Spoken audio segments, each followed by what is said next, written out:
Revenge films. When I found out that my wife was pregnant, both our parents, not to mention me, were insanely happy.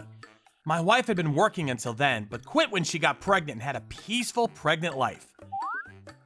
Our parents were buying all the baby stuff, and my wife and I were thinking of names for the baby. After such a smooth pregnancy, my wife finally went into labor in the last month of her pregnancy. I already told the company that I would take paid leave when my wife went into labor, so as soon as I heard from her, I headed to the hospital. And then, my wife had a baby. A nurse came out of the hospital room while me, my family, and my wife's family were waiting outside. We tried to go in all at once to see if the baby was born, but the nurse stopped us. While all of us were wondering, for some reason I was confirmed by the nurse if I was her husband. I was the one rubbing her back and holding her hand the whole time she was in labor, and if I wasn't her husband, then who was? I said yes, puzzled, and the nurse hurried back to the delivery room, asking me to wait a moment. We were kept outside the hospital room for a while. Me and my parents were all flustered, looking at each other and wondering what the heck was going on. A little later, we heard a loud voice inside. Everyone was worried that something had happened to the baby. After another 20 minutes of waiting, we were finally called inside. On the bed, my sweaty wife was holding the baby with a straight face, trying to hide his face, and the nurses were completely silent. I was expecting them to congratulate me and tell me that I had a healthy boy, but somehow it was like a wake and I was completely confused because so many different things were happening that I didn't expect. My mother realized what had happened before I did. She whispered in a small, trembling voice. Is the baby black? I couldn't catch what she said, and for a moment, my heart skipped a beat, thinking it might be a deformed child. But when I looked at his face, he was normal, but clearly did not have a Japanese face. He had big, crinkly eyes and natural curly hair. He was in my wife's arms, with a skin color that was clearly not the same as ours. I stared at my wife's face seriously, not understanding right away. I wondered if it really was my wife there. After a few seconds, I finally understood what was going on.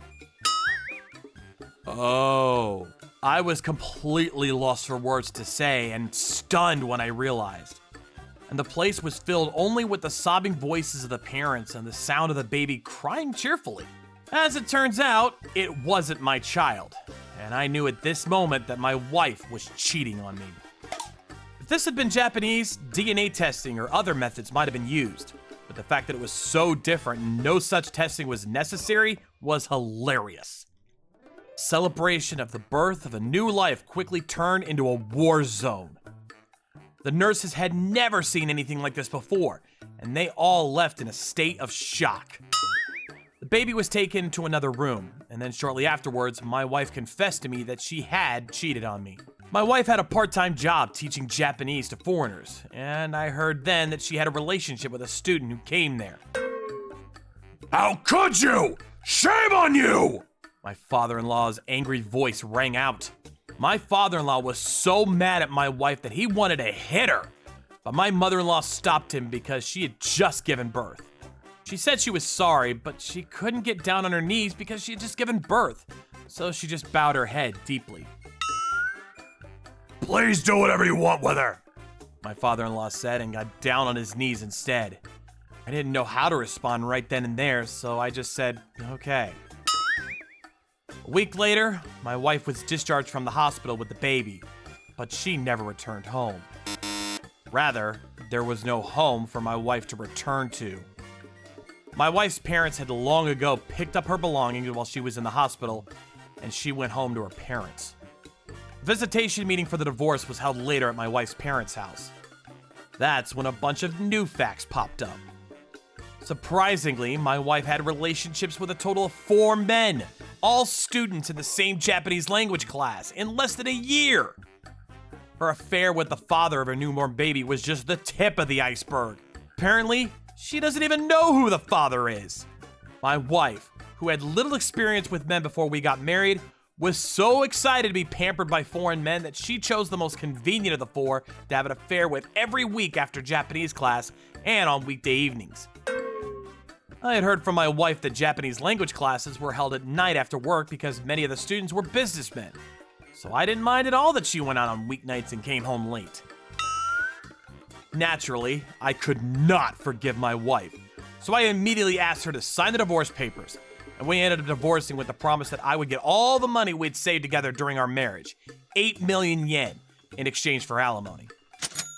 Of course, I filed a reasonable claim for alimony against the 4 men who were cheating on my wife. Each of my wife's unfaithful partners were all in Japan on business, and they paid me a good amount of alimony because they didn't want me to tell their families or workplaces. I wasn't going to go after their local families either, but I did make them pay quite a bit more than normal for that. My wife then thought about having the baby acknowledged by the father, but the bottom line was that there were 2 potential fathers for the child, and she didn't know which one was the father. After paying me a consolation payment, both of them quickly fled Japan, saying that their visas were suddenly expiring. As a result, my wife became a single mother. But still, from my point of view, my wife is just an ordinary woman. She's not particularly pretty, serious, and unadorned. My wife is dark-haired and petite. Now I think that might have been attracted to foreigners. My wife, who is good at English, started teaching Japanese with a casual attitude, but I'm sure she never expected that it would lead to this kind of mess. But the fact is that there is no way to stop a deranged wheel, and it is an undeniable fact that my wife, who had never attracted any men in her life, was suddenly courted by foreigners and found herself stuck in a muddy hell of infidelity. Also, because of my wife, there were bad rumors and students were quitting the Japanese class one after another. This was not an easy situation for the class administration. I hear it's a cesspool of sexuality there, with teachers groping students without a second thought. Word spread and they were effectively forced to shut down. And it wasn't far off the mark. My wife's behavior seemed to be spreading unhappiness around her, as she was pampered at first and made a move with a casual feeling. Even my former in-laws are talked behind their backs that their daughter has had relationships with several men, and she doesn't even know which ones her children are with. When you look at the kid, you can tell right away that he's not Japanese, and that there's a reason he doesn't have a father. My former in-laws are very upset about this situation, and they really want their daughter to leave. But they can't send her away with the baby because they don't have a place to live or money. But my former close cousin on my wife's side told me that it was only a matter of time before she would be insulated and kicked out. My ex-wife is currently fighting in court with her infant child for damages from the Japanese language school, but the school was a relatively large one in the city, with branches in other prefectures as well. But I hear that my ex-wife's latest fiasco has spread all over the internet and has done a lot of damage to the classroom's image. So I'm thinking that if worse comes to worse, her compensation could be in the hundreds of millions. My ex-wife was having relations with multiple men while she was still married to me.